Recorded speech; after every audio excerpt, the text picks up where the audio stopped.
സ്ത്രീകൾ പള്ളിയിൽ പോകുന്നത് ഉമർ റളിയല്ലാഹുവിൻ്റെ കാലത്ത് നിർത്തലാക്കി എന്ന് ചില പ്രഭാഷണങ്ങളും മറ്റും കേൾക്കാനിടയായി. എന്താണ് ഇതിൻ്റെ സത്യാവസ്ഥ എന്നാണ്? ഉമർ റളിയല്ലാഹു അൻഹുവിന്റെ കാലഘട്ടത്തിൽ അങ്ങനെ നിർത്തലാക്കി എന്ന് പറയുന്ന യാതൊരു രേഖയും നമുക്ക് കാണുവാൻ സാധിക്കുകയില്ല. എന്ന് മാത്രമല്ല, ഉമർ റളിയല്ലാഹു അൻഹു പോലും സ്ത്രീകളെ പള്ളിയിൽ പോകാൻ അനുവദിച്ച നിരവധി സംഭവങ്ങളുണ്ട്. കാരണം റസൂലുള്ളാഹി സ്വല്ലല്ലാഹു അലൈഹി വസല്ലമയുടെ വ്യക്തമായ നിർദ്ദേശമാണ്, ലാ തംനഉ ഇമാ അല്ലാഹി മസാജിദ് അല്ലാഹ്. അള്ളാഹുവിന്റെ അടിമകളെ, അടിയാത്തികളെ, അതായത് സ്ത്രീ ജനങ്ങളെ അള്ളാഹുവിന്റെ പള്ളിയെ തൊട്ട് നിങ്ങൾ വിലക്കരുത്, തടയരുത് എന്ന്.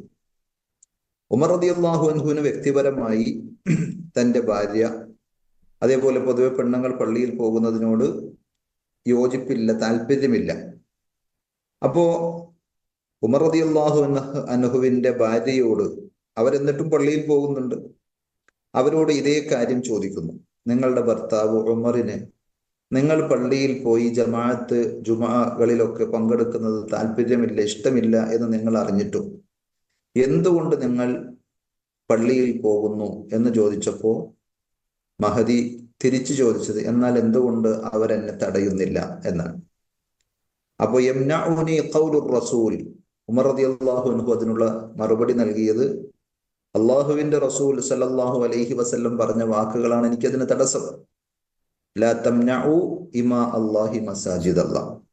അതേപോലെ വേറെ ചില റിവായത്തുകളിൽ കാണാം, നിങ്ങളുടെ ഭാര്യമാരാരെങ്കിലും നിങ്ങളോട് പള്ളിയിൽ പോകാൻ അനുവാദം ചോദിച്ചാൽ നിങ്ങൾ അവരെ തടയരുത്, അവർക്ക് നിങ്ങൾ അനുവാദം കൊടുക്കണം.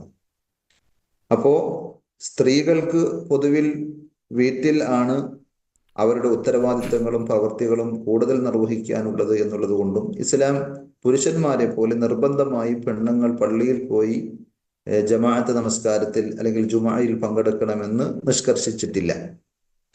അതേപോലെ പ്രത്യേക സാഹചര്യങ്ങളിൽ ഒരു പക്ഷേ ഭർത്താവ് എന്നുള്ള നിലയിൽ ഉമർ റളിയല്ലാഹു അൻഹുവിന് അവരുടെ സാന്നിധ്യം വീട്ടിലുണ്ടാകണം, അവർ പള്ളിയിൽ പോകുന്നതിന് താല്പര്യമില്ല എന്നത് ഓരോരുത്തരുടെയും വ്യക്തിപരമായൊരു സംഗതി. പക്ഷേ നബി സല്ലല്ലാഹു അലൈഹി വസല്ലമയുടെ നിർദ്ദേശം അല്ലെങ്കിൽ മതപരമായ ഏതെങ്കിലും കൃത്യമായ ഒരു ഗൈഡൻസ്, മാർഗനിർദ്ദേശങ്ങൾ വന്നാൽ വ്യക്തി താല്പര്യങ്ങൾ മാറ്റി അള്ളാഹുവിന്റെ വാക്കുകൾക്ക്, നബി സല്ലല്ലാഹു അലൈഹി വസല്ലമയുടെ നിർദ്ദേശങ്ങൾക്ക് വഴിപ്പെടുക എന്നതാണ് ഒരു വിശ്വാസിയുടെ ഏറ്റവും വലിയ ഗുണം. ഖുർആൻ പല സ്ഥലത്തും അതെടുത്തു പറയുന്നുണ്ടല്ലോ.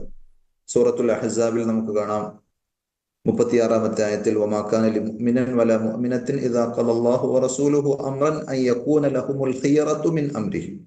അള്ളാഹു അവന്റെ റസൂൽ ഒരു കാര്യം കൽപ്പിച്ചാൽ സത്യവിശ്വാസികളായ ആണുങ്ങൾക്കും പെണ്ണുങ്ങൾക്കും അതല്ലാത്ത സ്വന്തമായൊരു നിലപാട്, അഭിപ്രായം ഉണ്ടാകാൻ പാടില്ല.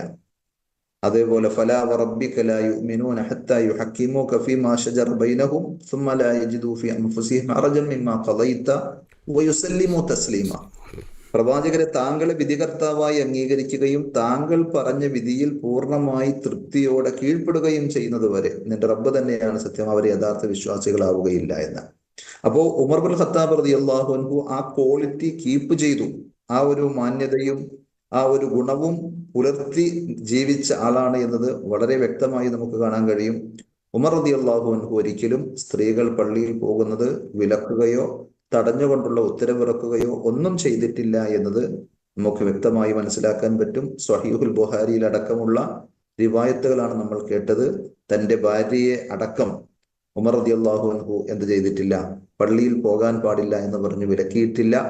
അവർ പോയിരുന്നു എന്നുള്ളത് വളരെ വ്യക്തമായ സംഗതിയാണ്. മുസ്ലിയാക്കന്മാർ പലതരത്തിലുള്ള കോട്ടിമാട്ടലുകളും നടത്തുന്നത് പോലെ, അല്ലെങ്കിൽ അറിവില്ലാത്ത ആരെങ്കിലും പറഞ്ഞ ഒരു വാക്കായിട്ട് നമുക്കതിനെ കാണാൻ കഴിയുള്ളൂ.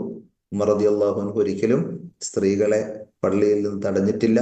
നബി സല്ലല്ലാഹു അലൈഹി വസല്ലം തടയരുത് എന്ന് പ്രത്യേകം പറഞ്ഞതുകൊണ്ട് തന്നെ ഒരാൾക്കും തടയാൻ അനുവാദവും ഇല്ല.